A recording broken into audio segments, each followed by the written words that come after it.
નમસ્કાર વિદ્યાર્થી મિત્રો, ફોકસ લાઈવમાં આપ સૌનું હાર્દિક સ્વાગત છે। વિદ્યાર્થી મિત્રો, પીવાયક્યુ સિરીઝમાં આજે આપણો છઠ્ઠો સેશન છે। આજે આપણે મહાજનપદ વિશે ચર્ચા કરવાના છીએ। વિદ્યાર્થી મિત્રો, મેં શરૂઆતમાં જ્યારે ઇતિહાસ વિષયની થીમ વિશે ચર્ચા કરી હતી ત્યારે મેં તમને ઇન્ફોર્મેશન આપી હતી કે ધર્મમાંથી સવાલો આવી રહ્યા છે, સાથે સાથે આર્ટ એન્ડ કલ્ચરમાંથી સવાલો આવી રહ્યા છે, લોકેશન બેઝ એટલે કે સ્થળ આધારિત સવાલો આવી રહ્યા છે, લાક્ષણિકતાઓ ઉપર સવાલો આવી રહ્યા છે। આવી અલગ અલગ મેં તમને થીમની ચર્ચા કરી હતી। આજના સેશનમાં મહાજનપદ જે છે એ સ્થળ આધારિત સવાલો જે પૂછાય છે એને ટેકલ કરવા માટે ખૂબ જ જરૂરી છે, પણ પરીક્ષાના દ્રષ્ટિકોણથી કહું તો અહીંથી સવાલો એટલા બધા પડતા નથી, તો પછી આ ટોપિકને આપણે સ્કીપ કરી દેવો જોઈએ ને વાસ્તવિક રીતે, પણ એવું નથી વિદ્યાર્થી મિત્રો। ધર્મ સૌથી મહત્વપૂર્ણ આખા પ્રાચીન ભારતના ઇતિહાસમાં એક મુદ્દો રહ્યો છે। પ્રાચીન ભારત તો કહીએ છીએ, પરંતુ મધ્યકાલીન અને આધુનિક ભારતમાં પણ અને હાલના કન્ટેમ્પરરી સમયમાં પણ તમે ગણી શકો છો, ધર્મ અને બીજા ધર્મ વચ્ચે ક્યાંક વિવાદો અથવા ધર્મની અંદર અલગ અલગ સંપ્રદાયો વચ્ચે વિવાદો આપણે સ્પષ્ટપણે સમયના દરેક આયામમાં આપણે જોયા છે। હાલમાં પણ તમે જોઈ શકો છો અલગ અલગ વિવાદો સનાતન અને અલગ અલગ પરંપરાઓ વચ્ચે આપણે જોઈ રહ્યા છીએ। તો આ ટોપિકને આપણે એના કારણે સમજવો જોઈએ કે ભારતમાં વૈદિક પરંપરા પછી બીજી ધર્મની અલગ અલગ 64 જેટલી પરંપરાઓ જે ઉદ્ભવે છે એની પાછળના કારણો ક્યાં છે, કઈ એવી પરિસ્થિતિ હોય છે એને આપણે સમજવાની છે। તો ઇતિહાસના પન્ના ઉપર આ મિત્રો મહાજનપદ જે ટોપિક જે છે એ વાંચતી વખતે બહુ ઓછો સમય લઈ લે છે, પરંતુ એને સમજવો ખૂબ જ જરૂરી છે, કારણ કે બૌદ્ધ, જૈન, આજીવિક, ચારવાક વગેરે જેટલા 64 જેટલા સંપ્રદાયોને સમજવા માટે આપણે આ ડાયમેન્શનને અનિવાર્યપણે આવશ્યક રીતે આપણે એને સોલ્વ કરવો જોઈએ, એને સમજવું જોઈએ। તો આજના ટોપિકમાં આપણે સમજવાની કોશિશ કરીએ મહાજનપદ વિશે।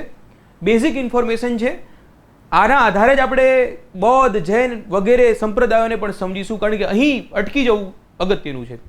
સૌથી પહેલાં મિત્રો મેં તમને લોકોને ચર્ચા કરી હતી કે હડપ્પન સભ્યતા, જેને આપણે સિંધુ ખીણની સભ્યતા વિશે કહીએ છીએ, જાણીએ છીએ, બ્રોન્ઝ એજ તરીકે પણ જાણીએ છીએ, અને આ હડપ્પન સભ્યતા હતી મિત્રો, એ તમને લોકોને ખાસ યાદ છે કે આ એ શહેરી સભ્યતા હતી। બ્રોન્ઝ એજ તરીકે કાંસ્ય યુગ તરીકે ઓળખતા હતા। ચર્ચાઓ કેમ વારંવાર કરું છું, કારણ કે આ પરંપરા, આ જે વાતો જે છે એ જ આપણને આગળ લઈ જાય છે। થીમને સમજવાની ટેકનિક જ આ છે। ઇતિહાસને વાંચવાની પદ્ધતિ અલગ અલગ છે, કોઈક રાજનૈતિક ઇતિહાસ વાંચતા હોય છે, પોલિટિકલ હિસ્ટ્રી જેને કહીએ છીએ, કોઈ ઇકોનોમિક હિસ્ટ્રી વાંચતા હોય છે, અને આપણી જે સ્ટાઇલ જે છે દરેક ડાયમેન્શનને આપણે કવર કરવાના છે કે આગળ કઈ રીતે વધ્યા છીએ, એન્થ્રોપોલોજીને પણ આપણે અંદર કવર કરી રહ્યા છીએ। તો મિત્રો, મેં જ્યારે ઇન્ડસ વેલી સિવિલાઇઝેશનની ચર્ચા કરી હતી ત્યારે મેં તમને લોકોને કીધું હતું કે આ જે સભ્યતા જે છે એ શહેરી સભ્યતા છે, પરંતુ ત્યાર પછીની જે સભ્યતા જે છે વૈદિક સભ્યતા, જેને આપણે ગ્રામીણ સભ્યતા તરીકે ઓળખીએ છીએ। સમજવાની કોશિશ કરજો મિત્રો। અને વૈદિક સભ્યતાના પણ બે પાર્ટ આપણે પાડ્યા હતા, તમને લોકોને ખાસ યાદ હશે। જે શરૂઆતનો ભાગ હતો એને આપણે ઋગ્વૈદિક સમયગાળો કીધો છે, શરૂઆતના જે 500 વર્ષ હતા એને આપણે ઋગ્વૈદિક સમયગાળો કીધો છે, અને એના પછીનો જે સમયગાળો જે છે એને આપણે ઉત્તર ઋગ્વૈદિક સમયગાળો કીધો છે। આટલી માહિતી તમારી પાસે છે, અને આ બંને યુગને વૈદિક ભાગમાં પણ, વૈદિક યુગમાં પણ, વૈદિક સભ્યતામાં પણ બે ભાગ પડે છે, વૈદિક યુગ અને ઉત્તર ઋગ્વૈદિક યુગ। આ બંને ભાગને જે અલગ કરતી જે તારીખ હશે અથવા તો વર્ષ હશે એ ઈસવીસન પૂર્વે 1000 વર્ષ પહેલા, એટલે ઈસુનો જન્મ થયો એના 1000 વર્ષ પહેલા આ જે તારીખ જે છે, આ જે વર્ષ જે છે એ અગત્યનું વર્ષ છે। કેમ? કારણ કે ઈસવીસન પૂર્વે 1000 વર્ષ પહેલા મિત્રો લોખંડની શોધ થઈ જાય છે। તો ફરીવાર લોખંડ કેમ આવ્યું? કારણ કે હવે આગળ આપણે લોખંડથી બધી ચર્ચાઓ કરવાના છે, જેની પાસે લોખંડ હશે મજબૂત થવાનો છે। સિમ્પલ શબ્દોમાં કહું, આગળ જતાં આપણે મહાજનપદમાં મગજ જે છે એની પાસે સારા પ્રમાણમાં લોખંડ હોય છે, એના કારણે મગજ બાકીના 16 મહાજનપદ કરતાં એ વિશેષ રીતે આગળ વધી જાય છે। એક કારણ નથી હોતું, ઘણા બધા કારણો હોય છે, પરંતુ લોખંડ કેમ જરૂરી છે એની ચર્ચા માટે આપણે આ ડાયમેન્શનને જોઈ રહ્યા છીએ મિત્રો। ત્યારે મેં ચર્ચા કરી હતી કે ઋગ્વૈદિક સમયગાળાના જે લોકો જે છે એ પશુપાલન સાથે જોડાયેલા છે, અને ઉત્તર ઋગ્વૈદિક સમયગાળાના લોકો જે છે એ લોખંડની શોધ થઈ ગઈ છે, મધ્ય ભારત સુધી પોતે ઉત્તર ભારતમાં આગળ વધ્યા છે, ધીમે ધીમે આગળ વધતા જાય છે, જંગલો, ગંગા અને યમુનાના જંગલોને લોકોએ સાફ કર્યા છે, ખેતી જે છે એ વિશેષ પ્રમાણમાં વિસ્તૃત બની છે।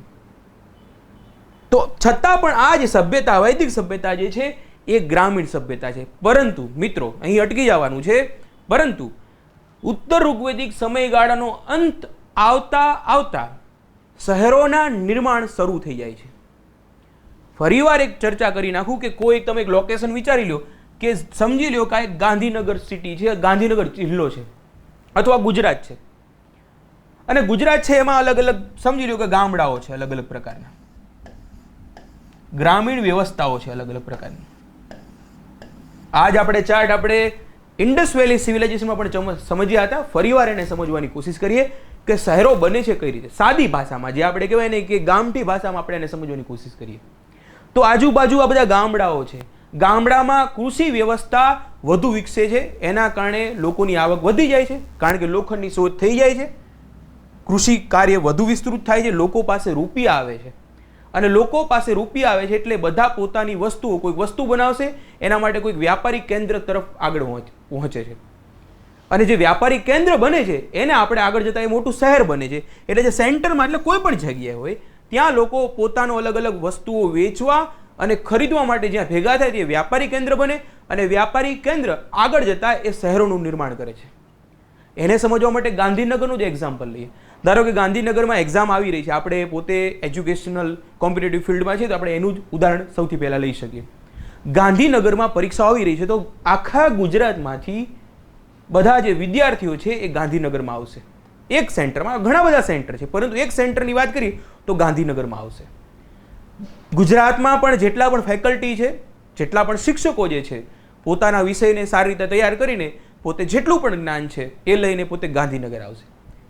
સંસ્થાઓ પોતે, ઇન્વેસ્ટરો, અલગ અલગ લોકો પણ પોતે ગાંધીનગરમાં આવશે, એટલે અલગ અલગ સંસ્થાઓ પોતે ત્યાં બનશે, ત્યાં અલગ અલગ ફેકલ્ટી આવશે, અલગ અલગ વિદ્યાર્થીઓ ત્યાં ભણવા માટે આવશે, પબ્લિકેશન, પુસ્તકોવાળા પણ ત્યાં ભેગા થશે.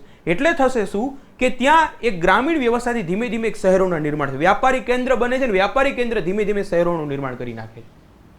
તમારા જિલ્લાના સેન્ટર તરફ પણ તમે જોઈ શકો છો કે તમારું જિલ્લાનું જે સેન્ટર હશે, કેન્દ્ર હશે, ત્યાં આજુબાજુના ગામડામાંથી શરૂઆતમાં ત્યાં એક વ્યાપારી કેન્દ્ર તરીકે લોકો ભેગા થયા છે. આ જ ખાસિયત હોય છે શહેરોના નિર્માણની. ગુજરાતમાં 40%ની આસપાસ શહેરીકરણ થઈ રહ્યું છે. એનું કારણ છે કે આપણી જે ગ્રામીણ પૃષ્ઠભૂમિ જેમ જેમ મજબૂત બને છે એમ લોકો પલાયન કરે છે શહેરો તરફ. આ જ કારણ છે આખા શહેરોના નિર્માણ માટે. આ તો અત્યારે કન્ટેમ્પરરી સમયની એટલે માટે ચર્ચા કરી કે જ્યારે તમે મુખ્ય પરીક્ષા લખી રહ્યા હોય, શહેરીકરણની સમસ્યાઓ લખી રહ્યા હોય, ત્યારે પણ તમે આ ડાયમેન્શન લખી શકો છો. ત્યારે તમે સિંધુ ખીણની સભ્યતાના જે શહેરોના જે સ્ટ્રક્ચર જે છે એની લાક્ષણિકતાઓ છે એને એડ કરી શકો છો. પરંતુ વાત થઈ આ તો હડપ્પન સભ્યતાના, એમાં શહેરોના નિર્માણ થયા, ત્યાર પછી ગ્રામીણ વ્યવસ્થા આવી ગઈ. ફરીવાર વચ્ચે 500 વર્ષનો સમયગાળો છે, આર્યો બહારથી આવ્યા, પશુપાલન કરતા હતા, કબીલાઓ બન્યા, ધીમે ધીમે ગામડાઓ બન્યા, નવી વ્યવસ્થા આવી હતી ને. ધીમે ધીમે જેમ લોખંડની શોધ થઈ, ગંગા અને યમુનાના મેદાનો સાફ થયા, ત્યાં લોકો વસવાટ કર્યો, વ્યાપારિક કેન્દ્રો બન્યા, અને ઉત્તર ઋગ્વેદિક સમયગાળાના અંત ભાગમાં આવતા આવતા શહેરોના નિર્માણની શરૂઆત થઈ ગઈ છે. આ શહેરો જે ધીમે ધીમે પહેલા નાના નાના હોય છે, ધીમે ધીમે મોટા શહેરો બને છે, જેને ધીમે ધીમે જિલ્લા સ્તરે ગણો તો જનપદ, અને એનાથી મોટા સ્તરે ગણો તો એને મહાજનપદ તરીકે આપણે ઓળખીએ છીએ. એ સમયગાળામાં ભારતમાં 16 મહાજનપદ હોય છે. બૌદ્ધ ગ્રંથ અને જૈન ગ્રંથોમાં આપણને 16 મહાજનપદની ચર્ચાઓ મળે છે. વિદ્યાર્થી મિત્રો ખાસ યાદ રાખજો કે જૈન ગ્રંથ અને બૌદ્ધ ગ્રંથોમાં જે 16 મહાજનપદ જે છે એના નામ સરખા નથી. ઘણીવાર કન્ફ્યુઝન થઈ જાય, 6-7 નામ જ સરખા છે, પરંતુ આપણે બૌદ્ધ ગ્રંથો પ્રમાણે જે નામ જે છે એને વધુ કન્સિડર કરીએ છીએ, કારણ કે એનો ઉલ્લેખ આપણને વારંવાર જોવા મળે છે. અને આ મહાજનપદ ફેક્ટના દ્રષ્ટિકોણથી જ અગત્યનું નથી.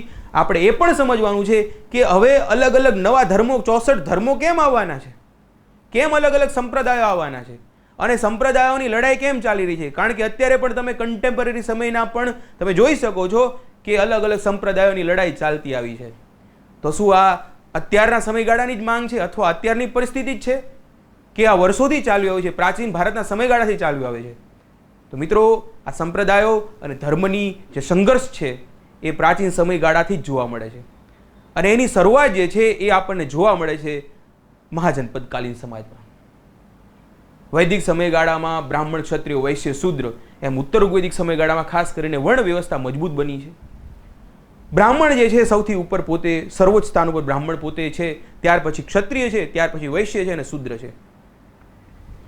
પરંતુ આ પરંપરાના કારણે એક સમસ્યા થઈ જાય છે. આ પરંપરાના કારણે જે ક્ષત્રિય જે છે પોતે ફાઇટ કરી રહ્યા છે, લડી રહ્યા છે, એમને એવું થાય છે કે વર્ણ વ્યવસ્થામાં અમે ઉપર હોવા જોઈએ. બીજી બાજુ જે વૈશ્ય કોમ્યુનિટી, જે વ્યાપારનો દ્રષ્ટિકોણથી હવે મહાજન પદકાલીન એટલે વ્યાપારિક દ્રષ્ટિકોણ વધ્યા છે. વૈદિક સમયગાળામાં વૈશ્ય પાસે આર્થિક એટલી બધી મજબૂત સ્થિતિમાં નહોતા, અથવા એવી સ્થિતિમાં પરિસ્થિતિમાં એ લોકો મુકાણા નહોતા, તો ત્યાં સુધી ઠીક છે. પરંતુ જેવું મહાજન પદકાલીન સમાજ એટલે વ્યાપારી કેન્દ્રોનો ઉદ્ભવ થાય છે, જે વૈશ્ય કોમ્યુનિટી છે એનો પણ ડેવલપમેન્ટ થાય છે, એ આર્થિક રીતે સમૃદ્ધ થઈ જાય છે.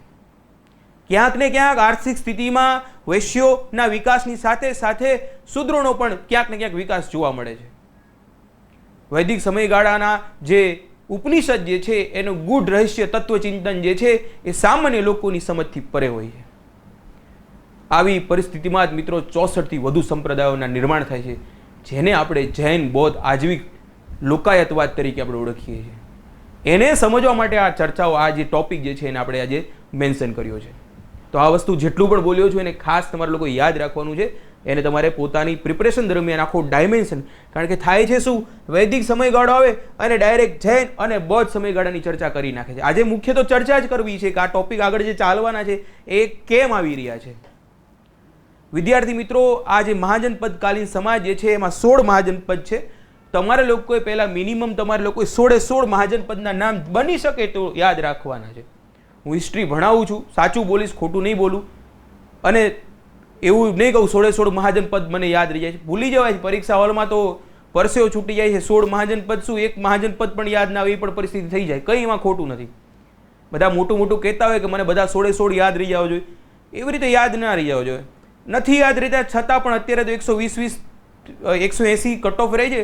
પરંતુ જ્યારે 120 રહેતા ત્યારે પણ આપણે 70-80 માર્કનું તો માર્જિન લઈને ચાલતા હતા કટ ઓફમાં.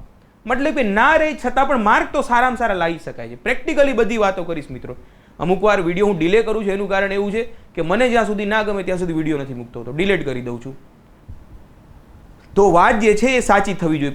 પહેલી શરત આપણી એ છે, જે વાત થાય એ અંદરથી થવી જોઈએ. તો કહેવાનો મતલબ કે બધા યાદ ના રહે તો ઠીક છે, પરંતુ જેટલા પણ બને એટલા યાદ રાખવાથી ફાયદો તો છે જ તે, એમાં કોઈ શંકાને સ્થાન નથી. તો 16 મહાજન પદ છે. અંગરાજ કર્ણ ઉપરથી યાદ રાખવાનું છે. એ પોતે બંગાળની સાઈડ આવેલું છે.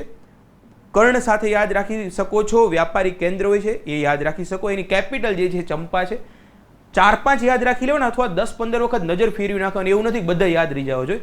તો એક આપણે અંગ યાદ રાખી શકીએ. જો તમને લોકોને અત્યારે પીપીટીમાં ના દેખાતું, ચિંતા ના કરતા, હું મારી ટેલિગ્રામ ચેનલમાં પીપીટીની પીડીએફ મૂકી જ દઉં છું. બધા લેક્ચરની મૂકી દેવાના છે કે તમે વાંચો, બસ પીવાયક્યુને સોલ્વ કરો, જેથી પરીક્ષામાં ફાયદો થાય. હવે એવું નથી ખાલી જીપીએસસી, હવે તો તમને લોકોને ખબર છે કે હસમુખ ભટ્ટ સાહેબ જે છે એ લોકોએ તો કોન્સ્ટેબલની પરીક્ષામાં પણ ભૂકા કાઢી નાખ્યા છે. જે ગૌણ સેવાની પરીક્ષાઓનું સ્ટાન્ડર્ડ પણ વધતું જાય છે. સ્ટાન્ડર્ડ જે ઇમ્પ્રુવમેન્ટ થાય છે, મતલબ કે આપણા જે પીવાયક્યુ સિરીઝ છે એ જીપીએસસી નહીં પણ ગુજરાત લેવલની કોઈ પણ પરીક્ષા હોય એના માટે ફાયદાકારક છે. લેવલ ઉપર આવી ગયું છે, એમાં તો આપણે તો ફાયદો જ છે. ઠીક છે, ચલો. મગધ તો રાજગીરી, મગધની અલગ અલગ કેપિટલ છે, રાજધાની છે, ખાસ યાદ રાખી શકો. સૌથી પહેલી રાજધાની જે છે હર્યક વંશના સમયગાળા દરમિયાન અજાતશત્રુના સમયગાળાથી આપણે ગણીએ તો રાજગીરી છે. આટલી વસ્તુ તમે લોકો ખાસ યાદ રાખી શકો છો.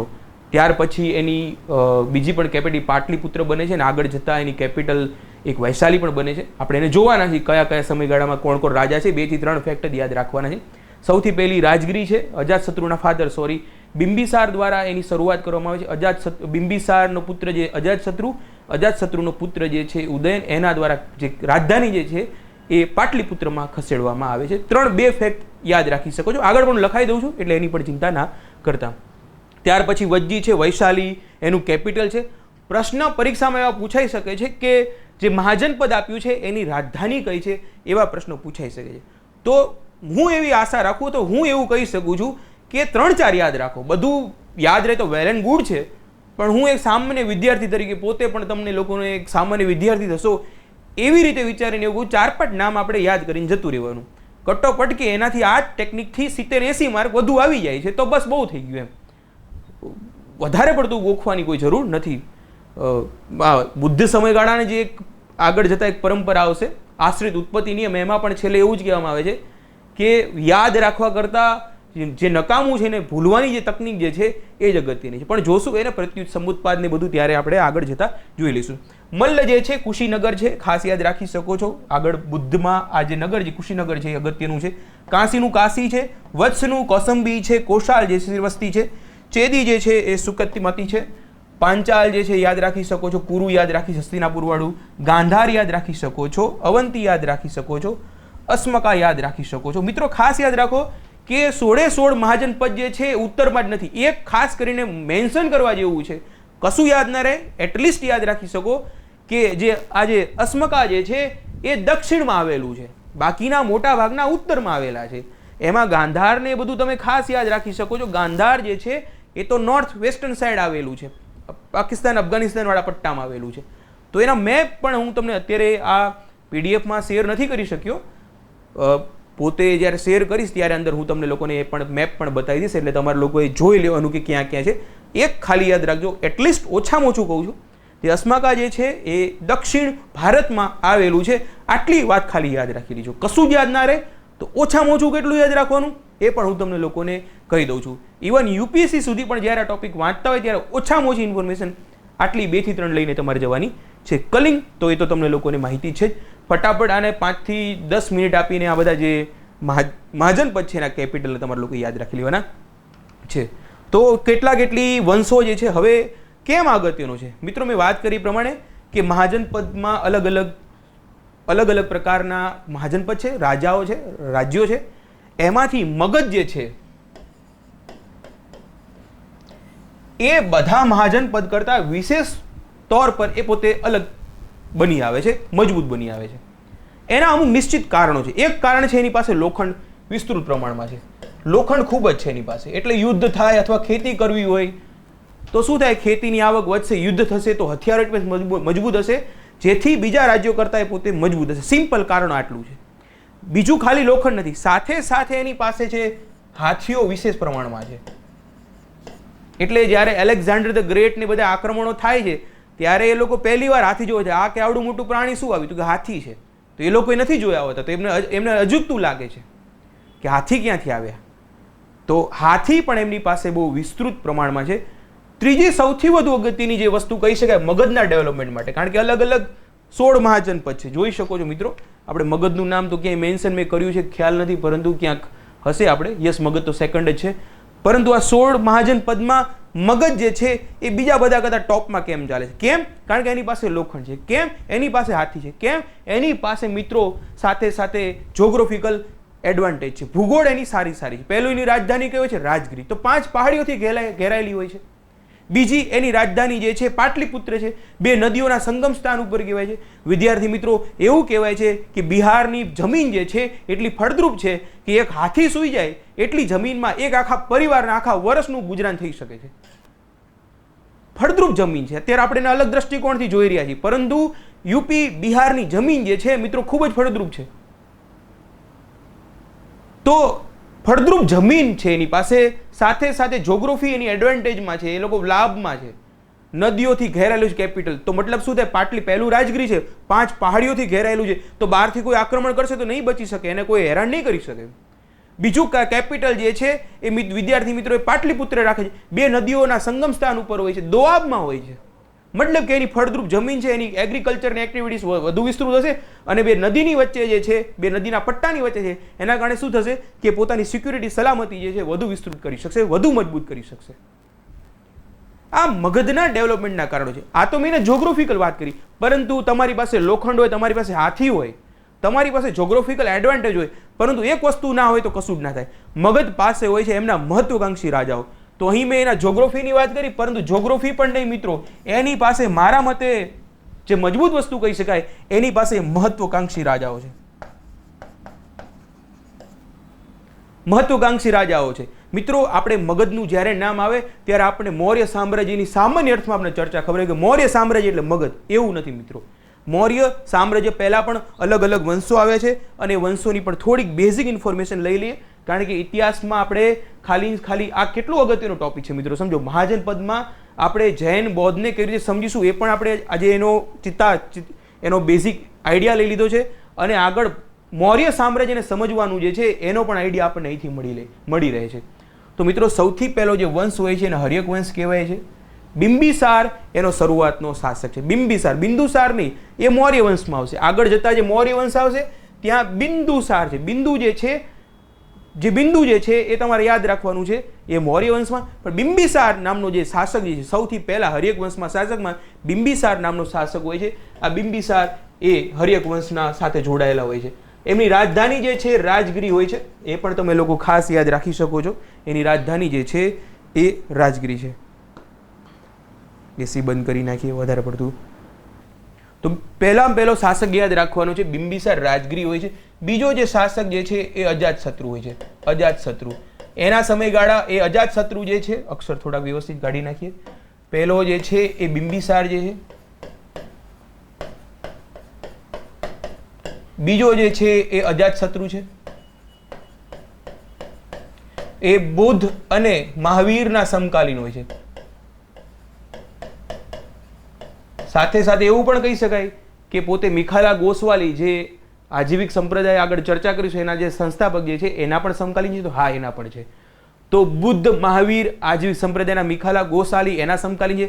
પ્રસેનજીતના સમકાલીન કહેશે તો પણ તમારે લોકો યાદ રાખે. તો 3-4 નામ તમારે જો બોલું છું લખો હોય તો સાથે સાથે લખી શકો છો. ત્યાર પછી આવે છે ઉદયન. ઉદયન લખ્યું, ડઝન્ટ મેટર, યાદ રાખી લેવાનું છે. અહીં જે કેપિટલ હોય છે બિંબિસારના સમયગાળામાં, એ તમને લોકોને ખ્યાલ હશે, એ છે આપણી રાજગીરી. 5 પહાડીઓથી ઘેરાયેલું હોય છે. ઉદયનના સમયગાળામાં જે કેપિટલ બને છે એને પાટલીપુત્ર કહીએ છીએ. પાટલીપુત્ર. આગળ જતા નાગવંશ આવે છે, જેનો સ્થાપક જે છે એને શિશુનાગ કહીએ છીએ. શિશુનાગ ખાસ યાદ રાખી શકો છો, શિશુનાગ. ત્યાર પછી અગત્યના જે છે એને કાલાશોક કહીએ છીએ. આ બધા નામ આગળ બૌદ્ધ સંગીતીઓમાં આવવાના છે મિત્રો, એટલા માટે તમને લોકોને અત્યારે બેઝિક બાંધી રહ્યું. કાલાશોકનું જે કેપિટલ પોતે ચેન્જ કરે છે, વૈશાલી કરે છે. તો 3 કેપિટલ થઈ ગયા. સૌથી પહેલા રાજગૃહ થઈ ગયું, અહીંથી પાટલીપુત્ર થઈ ગયું અને અહીં વૈશાલી થઈ ગયું.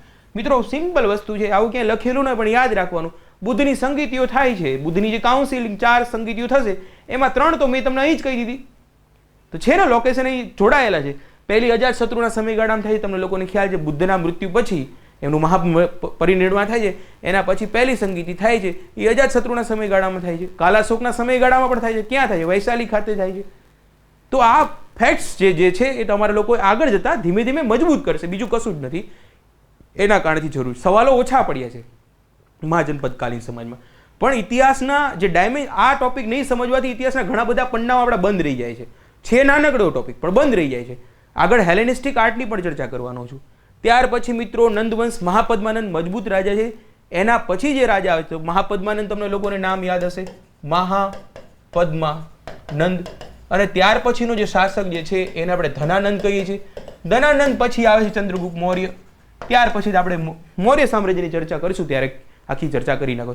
ધનાનંદના સમયગાળામાં જ મિત્રો તમને લોકોને ખ્યાલ છે એલેક્ઝાન્ડર ધ ગ્રેટ, જેને સિકંદર કહીએ છીએ, એનું આક્રમણ થઈ જાય છે. સિકંદરનું આક્રમણ થાય છે તો ભારતમાં આર્ટ એન્ડ કલ્ચરના દ્રષ્ટિકોણથી પણ બહુ મોટો ફરક પડે છે. એલેક્ઝાન્ડર ધ ગ્રેટ પાછો જાય છે.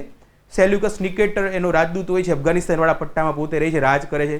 ચંદ્રગુપ્ત સાથેનો સંઘર્ષની પણ આપણે ચર્ચા કરીશું. ઇન્ડિકા બિન્ડિકાની પણ ચર્ચા આગળ કરવાના છે. ખાલી એક પ્રકારનો એક ડાયમેન્શન તમારી આગળ બાંધી રહ્યો છું.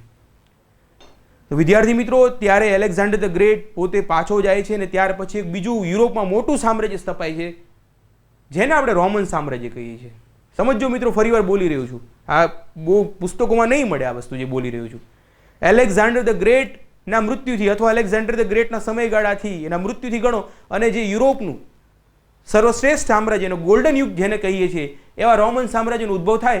એ બંને વચ્ચેનો જે સમયગાળો જે છે એને હેલેનિસ્ટિક એરા કહેવામાં આવે. સેલ્યુકસ નિકેટરની પુત્રીનું નામ હેલેના હોય છે, ખ્યાલ છે તમને, જેના લગ્ન આપણા ચંદ્રગુપ્ત મૌર્ય સાથે થાય છે. એવી બધી અલગ અલગ ચર્ચાઓ છે. તો એ વચ્ચેનો એલેક્ઝાન્ડર ધ ગ્રેટનું મૃત્યુ, એટલે સિકંદરનું મૃત્યુ અને રોમન સામ્રાજ્યનો ઉદ્ભવ થાય છે, એ બંને વચ્ચેના સમયગાળાને આપણે હેલેનિસ્ટિક આર્ટ તરીકે ઓળખીએ છીએ. હેલેનિસ્ટિક મતલબ કે યુરોપનું આર્ટ જે છે એ ભારતના આર્ટ સાથે મિશ્રિત થઈ જાય છે. અને એ મિશ્રિત સ્વરૂપ એટલે જ આપણે જેને ગાંધાર પટ્ટામાં લોકો હોય છે, જે પોતે યુરોપના એલેક્ઝાન્ડર ધ ગ્રેટની સાથેના એના જે સેનાપતિ છે અને બીજા માણસો જે છે, જે સામ્રાજ્ય સ્થાપે છે, એ અફઘાનિસ્તાનના પટ્ટામાં હોય છે, જ્યાં આપણે ગાંધાર પણ કહીએ છીએ જેને. અને આ હેલેનિસ્ટિક આર્ટનું જે કેન્દ્ર બિંદુ બને છે મિત્રો એ ગાંધાર બને છે. અને આ હેલેનિસ્ટિક આર્ટના પ્રતાપે જ આપણે બુદ્ધની હાલના સમયમાં પણ જે મૂર્તિઓ જોઈએ છે, Gandhara school of architecture, Gandhara school of sculptures, એ આપણે બેઝિકલી આ હેલેનિસ્ટિક સમયગાળાની ચર્ચાના આધારે જ આપણે લઈ રહ્યા છીએ. તો આર્ટ એન્ડ કલ્ચરના દ્રષ્ટિકોણથી પણ આ એટલો જ અગત્યનો મુદ્દો છે, બિંદુ છે. એટલે તમે બુદ્ધની મૂર્તિ જોશો તો એ ભારતીય પરંપરાની એટલી બધી નજીક નથી જોવા મળતી જેટલી એ યુરોપિયન જે ગ્રીકના જે રાજાઓ જે છે, દેવતાઓ જે છે એની સાથે સંબંધિત છે. તો આ પોઈન્ટ ઓફ વ્યૂ આપણે ધીમે ધીમે ડેવલપ કરવાનું છે. આગળ આપણે જે આર્ટ એન્ડ કલ્ચરના દ્રષ્ટિકોણથી બધી મૂર્તિકળાની શૈલીઓ જે છે, ગાંધાર, મથુરા, અમરાવતી, એની ચર્ચા કરીશું. ગુપ્ત સમયગાળો આવશે ત્યારે આપણે મંદિરની શૈલીઓની પણ ચર્ચા કરી નાખશું. એટલે હજી આપણે અટકીએ છીએ, હજી આપણે મૌર્ય સામ્રાજ્ય સુધી પણ નથી પહોંચ્યા. આપણે તો ખાલી મહાજનપદ કાલીન સમાજ જે છે એ અસર શું કરશે એની ચર્ચા કરી નાખી. બસ પ્રશ્નો ભલે ના પૂછાય પણ આ ડાયમેન્શન જે છે એ કઈ રીતે સોલ્વ કરી શકાય એની આજે ચર્ચા કરી નાખી. મિત્રો સાથે સાથે 2 થી 3 સવાલો જે છે ખાસ જોઈ શકાય છે. પહેલો સવાલ છે એ યમુના નદી કિનારે પ્રયાગરાજ પાસેનું મોટું શહેર હતું, કૌશાંબી હતું. આવા પ્રકારના સવાલો બની શકે છે. પ્રશ્નો પૂછાણા છે એટલે મેં એનું સોલ્યુશન આપી દીધું છે. આવડે ન આવડે ઠીક છે, આ પ્રકારના ભલે આપણે ટોપિક ભણી લીધો હોય, આગળ મેં તમને ચાર્ટ તો આપી દીધું છે એટલે તમને લોકોને અંદરથી પ્રશ્ન મળી જવા, સોલ્વ થઈ જશે. પણ હું તમને એવું નહીં કહું આવડો જોઈએ, ના પણ આવડે, બહુ સિમ્પલ વસ્તુ છે. પરંતુ પ્રશ્ન પૂછાઈ ગયો છે તો આપણે આ પ્રશ્નોના સોલ્યુશનને જોઈ લેવાનું. મેં અંદર સોલ્યુશન વ્યવસ્થિત આપી દીધું છે, તમે એને જોઈ શકો છો. બીજો પણ એક અગત્યનો સવાલ જે છે ખાસ જોઈ શકાય છે, ગુજરાત એન્જિનિયરિંગ સર્વિસમાંથી છે, મહાજનપદ વિશે નીચેનામાંથી કયા વિધાનો સાચા છે, એ સત્ય છે. અસાકા જે છે મહાજનપદ હાલના આંધ્રપ્રદેશ રાજ્યમાં સ્થિત હોય છે. મિત્રો મેં તમને વાત કરી કે દક્ષિણ ભારતમાં છે, હવે આંધ્રપ્રદેશમાં છે, કર્ણાટકમાં છે, આપને ખબર નથી. પરંતુ તુક્કો મારી છે, કદાચ સાચું હોઈ શકે છે. પરંતુ અહીં સ્ટેટમેન્ટમાં આપણે એક સાઈડ જઈ શકીએ છીએ. માહિતી નથી હાલની. તમારે એના માટે જે હું તમને લોકોને મેપ બેઝ આખો જે ચાર્ટ મૂકીશ એને તમારે સ્ટડી કરવાનો છે. બીજું છે પ્રખ્યાત નગર કનો જે પાંચાલ મહાજનપદમાં સ્થિત હતું. તો એવા પ્રકારના સવાલ અહીંથી સોલ્વ થાય છે. તો થાય તો ઠીક છે, બાકી આપણે એને ઉડાડી દેવાના, ઓકે થાય છે. પરંતુ બંનેના મેં એક્સપ્લેનેશન આપી દીધા છે. પહેલું જે છે મેં વાત કરી પ્રમાણે કે પહેલામાં કૌશાંબી આવે છે, યસ કૌશાંબી આવે છે, એની મેં ડિટેલ આપી દીધી છે. ફટાફટ તમારે એને જોઈ લેવાની. તમારો લોકોનો સમય જેટલો બને એટલો ઓછો લઈશ, પરંતુ માહિતી મેક્સિમમ જે ઇનપુટ જે છે એને આપવાની હું કોશિશ કરી રહ્યો છું. બીજો પણ સવાલ જે છે એમાં બી આવે છે, મતલબ કે પ્રખ્યાત નગર કન્નૌજ જે છે પાંચાલ મહાજનપદમાં છે, પરંતુ અશાકા જે છે મહાજનપદ અહીં આંધ્રપ્રદેશમાં નથી. એ ખાસ યાદ રાખવાનું. એ મહાજનપદ બૌદ્ધ ગ્રંથ અંગુત્તર નિકાય, આ પણ યાદ રાખજો કે બૌદ્ધ ગ્રંથોમાં આપણે મહાજનપદની ચર્ચાઓ છે એમાં ખાસ કરીને 16 મહાજનપદની અંગુત્તર નિકાયમાં આપણને જોવા મળે છે. તે હાલના મેં વાત કરી પ્રમાણે કે તેલંગાણા અને મહારાષ્ટ્રના ગોદાવરી નદીની આસપાસની વચ્ચે સ્થિત હોય છે એવું કહેવામાં આવે છે. મતલબ કે પરીક્ષામાં ભલે પહેલા આવું સ્ટેટમેન્ટ આવી ગયું હોય કે આંધ્રપ્રદેશમાં છે, પરંતુ હવે તમારે લોકો એટલું જ યાદ રાખવાનું છે બીજું સ્ટેટમેન્ટ કે તે હાલના તેલંગાણા અને મહારાષ્ટ્રના ગોદાવરી નદીની આસપાસના ક્ષેત્ર વચ્ચે સ્થિત હશે એવું કહેવામાં આવી રહ્યું છે. કેમ આ વાત કરી? કદાચ ફરીવાર પ્રશ્ન પૂછાય તો આટલી ઇન્ફોર્મેશન આપણી પાસે હોવી જોઈએ. મેં તમને લોકોને કીધું હતું કે તમારે અશાકા વિશે થોડી ઘણી ઇન્ફોર્મેશન મેક્સિમમ જેટલી પ્રાપ્ત થઈ શકે એટલી લેવાની છે. કન્ફ્યુઝન લોકોને ત્યાં થશે તો મતલબ પરીક્ષકરીઓ ત્યાંથી સવાલ કાઢવાનો છે. તો વિદ્યાર્થી મિત્રો હવે પછીના સેશનમાં બૌદ્ધ અને જૈનની ચર્ચા કરવાનો છું, જેમાં સૌથી પહેલાં હું જૈન સંપ્રદાય વિશે ચર્ચા કરીશ, કારણ કે મહાવીર પહેલાં આવે છે પછી બુદ્ધ આવે છે. તો સૌથી પહેલાં આપણે મહાવીર વિશે ચર્ચા કરીશું, એમના સંપ્રદાય વિશે ચર્ચા કરીશું, ત્યાર પછી બુદ્ધની ચર્ચા કરીશું અને ત્યાર પછી આપણે બીજા જે સંપ્રદાયો જે છે એની ચર્ચા કરવાના છીએ. તો વિદ્યાર્થી મિત્રો આજનો સેશન અહીં જ પૂર્ણ કરીએ છીએ. તમને લેક્ચર જો પસંદ આવ્યો હોય તો લાઇક કરો, શેર કરો, સબસ્ક્રાઇબ કરો, ઇન શોર્ટ અમને મોટિવેશન ખાસ આપો. તો આજનો સેશન પૂર્ણ કરીએ. Thank you very much.